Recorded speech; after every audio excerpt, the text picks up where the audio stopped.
Salut les amis, j'espère que tout le monde va bien. Aujourd'hui, je vais vous présenter un format que vous aimez particulièrement, à savoir une semaine dans mon assiette. Sauf que cette fois-ci, ça sera une semaine spéciale petit déjeuner emporté. Si vous me connaissez, vous savez que je n'aime pas du tout prendre mon petit déjeuner tôt. Du coup, quand je travaille dans un bureau, c'est souvent que je prenais mon petit déjeuner avec moi pour le manger lors de la pause vers 10h. Et du coup, si vous êtes comme moi, j'espère que ça vous sera utile. Avant toute chose, je tenais à remercier la marque Mon Bento pour avoir sponsorisé cette vidéo. À l'occasion de cette semaine, j'ai reçu quelques-unes de leurs nouveautés de printemps, avec des designs à la fois sobres et originaux et des emballages toujours plus écologiques. J'aime beaucoup le fait que dans le Mon Bento original, ils aient remplacé les sachets en plastique par des sachets en tissu, que personnellement je trouve très mignons et qui en plus me seront très utiles au moment de les transporter ou pour les stocker tout simplement. J'ai également craqué sur la bouteille thermos pour transporter mes boissons chaudes, ainsi que sur ce format plus grand quand il s'agit de transporter des aliments plus volumineux. Et voilà les amis, je pense que vous savez déjà ce que je pense de cette marque, j'adore la qualité, et si ça vous intéresse, je vous laisserai un code promo en barre d'infos, donc n'hésitez pas à aller y faire un tour. Pour ce premier petit déjeuner de la semaine, j'ai décidé de préparer un banana bread tout chocolat et je l'ai préparé la veille comme tout le reste des petits déjeuners d'ailleurs puisque soyons clairs, le matin on n'a pas vraiment le temps de se mettre au fourneau et au niveau des quantités, vous pouvez en avoir pour plusieurs jours sauf que nous on est deux et en plus je m'en sers souvent pour le goûter donc il ne fait pas vraiment long feu. Du coup pour le faire on aura besoin de 250 g de flocons d'avoine, 120 g de sucre complet, 3 bananes super mûres, 70 g de cacao en poudre, 15 centilitres de lait végétal, 100 g de beurre d'amande grillé, moi je le fais à la maison parce que c'est beaucoup plus économique et en plus il est délicieux. Il existe déjà une vidéo où je vous montre comment le faire sur ma chaîne, donc vous inquiétez pas, je vous laisserai le lien en barre d'infos. 100 g de pépites de chocolat noir, 50 g de noix de pécan, un sachet de levure chimique et enfin une cuillère à café d'extrait de vanille. On va commencer par mixer les flocons d'avoine jusqu'à obtenir une texture de farine comme celle-ci. Ensuite dans un grand saladier, on réduit les bananes en purée.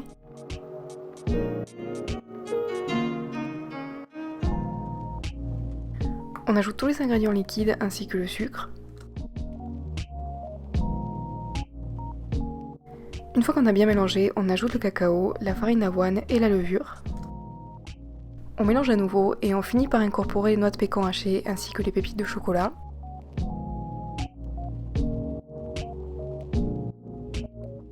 On distribue la pâte uniformément dans un moule à cake recouvert de papier sulfurisé. Ça c'est complètement optionnel mais moi j'aime bien le décorer avec quelques noix et pépites en plus. Et c'est parti pour une cuisson au four à 180 degrés entre 40 et 50 minutes. On sait qu'il est prêt quand on plante une lame de couteau au centre et qu'elle ressort moyennement propre. Je dis ça parce qu'il y a des pépites de chocolat à l'intérieur et en plus c'est un gâteau moelleux donc on veut pas qu'il soit sec. C'est important qu'on le laisse refroidir complètement avant de le couper, même si c'est très dur, je le sais. Et voilà, on n'a plus qu'à le servir le matin avec les fruits de notre choix. Moi j'aime bien l'accompagner de yaourt à la vanille. En tout cas, ce banana bread, que ce soit pour le goûter, pour le petit déjeuner, je trouve ça tellement bon. Pour la version emportée, j'ai rajouté quelques noix de pécan en plus parce que j'adore ça. Un peu de cette confiture à la banane bio qui est 100% issue de fruits et qui est délicieuse. Et bien sûr, il ne peut pas manquer les fruits de saison. Ah oui, et j'ai failli oublier le café latte que je prépare directement dans ma bouteille isotherme.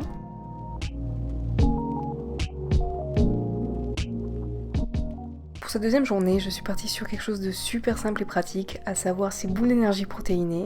J'en ai toujours avec moi quand il s'agit de voyager, de prendre l'avion, parce qu'elles me sauvent littéralement la vie. Et du coup, pour les faire, on aura besoin de 200 g de flocons d'avoine, une cuillère à soupe bombée de protéines végétales, moi j'utilise saveur vanille, et si vous voulez pas vous servir de ça, vous pouvez simplement la remplacer par du beurre d'amande ou de cacahuètes. En tout cas cette protéine ça apporte vraiment un très bon goût. Pour finir on ajoute 200 g de pâte de date ou de date medjool. On mixe et si on voit que ça reste trop sec, on peut simplement ajouter un filet d'eau. Ces quantités, je les ai faites en 2 fois. Je n'avais que ce petit robot à disposition chez mon copain, vu que j'ai oublié la lame de ma grande cuve chez moi juste avant le confinement, mais c'est la preuve qu'on peut le faire avec n'importe quel robot. Le tout c'est d'obtenir une pâte comme celle-ci qui se tient quand on la pince. Maintenant, on n'a plus qu'à former les bouchées avec nos mains comme ceci. En tout, j'obtiens environ une vingtaine que je stocke dans une boîte hermétique au frais.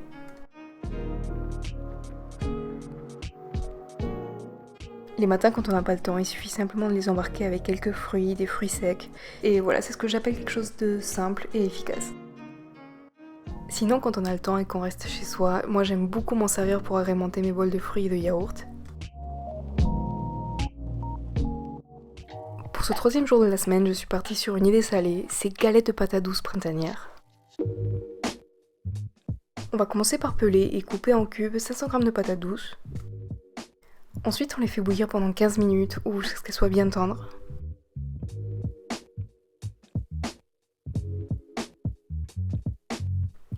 Une fois que c'est fait, on les égoutte et on les écrase jusqu'à obtenir une purée. Maintenant, on peut ajouter 100 g de farine, une belle pincée de sel et une pincée de poivre.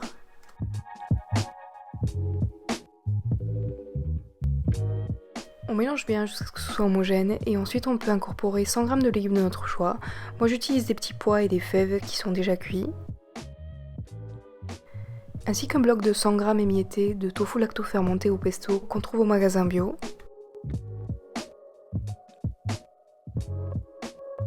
Ensuite, dans une poêle chaude et huilée, on peut placer 2 cuillères à soupe du mélange pour chaque galette en aplatissant avec le dos de la cuillère comme ceci. On les fait cuire environ 3 minutes de chaque côté à feu moyen fort ou jusqu'à ce qu'elles soient bien dorées. Et voilà, moi j'aime bien accompagner ces galettes avec ma sauce au yaourt que vous connaissez déjà et que je vous laisse en barre d'infos comme d'habitude.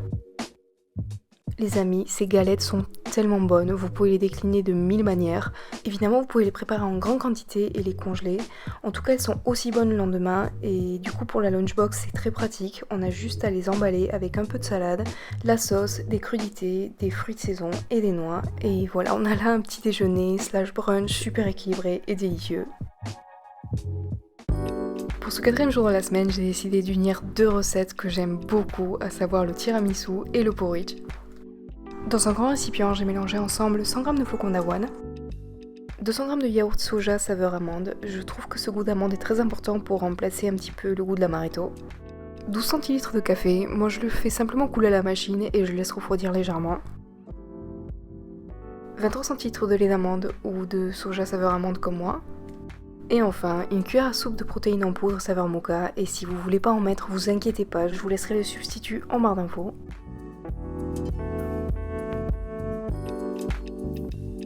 On couvre, on le laisse poser toute la nuit au réfrigérateur et le lendemain on obtient une texture qui est hyper onctueuse.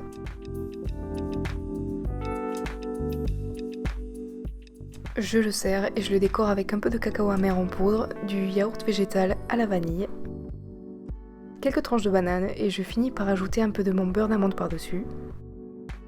Vous n'avez pas idée à quel point c'est bon. Si vous aimez le tiramisu les amis, allez-y. Et du coup, comme tous les autres porridge, ça reste très simple à emporter et agrémenter dans une lunchbox. Pour ce dernier jour de la semaine, je suis partie sur quelque chose de très simple. J'avais ces bagels dans mon congélateur qu'il fallait que j'utilise. Et comme base, j'avais également mon fromage Philadelphia vegan que j'avais fait dans la semaine, que vous connaissez depuis déjà des années et je pense que vous êtes déjà nombreux à être adeptes de cette recette. Et là c'est pareil, j'ai une vidéo où je vous montre comment le faire, c'est super simple. Il s'agit simplement de yaourt de soja égoutté et assaisonné avec du sel et d'autres choses optionnelles, mais je vous laisserai le lien en barre d'infos si ça vous intéresse. Du coup, pour la version salée, il fallait que je me serve de ces champignons, donc j'ai commencé par les laver, les peler et ensuite je les ai coupés en fines tranches. En tout, j'avais à peu près 200 g et je les ai placés sur une plaque recouverte de papier sulfurisé. J'ai ajouté 2 cuillères à soupe de sauce barbecue, une cuillère à soupe de sirop d'érable, un filet d'huile d'olive, du sel, du poivre et si j'en avais eu, j'aurais mis du paprika fumé, donc je vous conseille de mettre une belle pincée. Je fais cuire au four à 200 degrés pendant 15 à 20 minutes en surveillant de près pour pas que ça brûle, jusqu'à obtenir quelque chose de doré comme ceci. Du coup, sur une moitié de bagel que j'ai fait légèrement griller, j'ajoute mon fromage Philadelphia, un peu d'oignon séché, les champignons et une pincée de poivre. Pour la version sucrée, j'ai fait la même chose sauf que je l'ai coupé en deux et j'ai ajouté un peu de cette confiture à la framboise 100% issue de fruits encore une fois. J'aime bien accompagner mes bagels avec un thé et du coup avec cette bouteille isotherme munie d'un infuseur, c'est hyper pratique. Et au niveau de la lunchbox, j'ai opté pour le grand format vu que c'est quand même plus volumineux. Je l'ai aussi complété avec des crudités, quelques fèves, des fruits et des noix. Et voilà les amis, c'était tout pour cette semaine. En tout cas, j'espère que ces idées vous ont plu et qu'elles vous seront utiles. Comme d'habitude, si vous les refaites, n'hésitez pas à prendre une photo et à me l'envoyer sur mes réseaux sociaux. Je remercie encore une fois mon bento d'avoir collaboré avec moi dans cette vidéo. Pour ma part, je vous fais de gros bisous et je vous dis à très vite pour la prochaine vidéo. Ciao!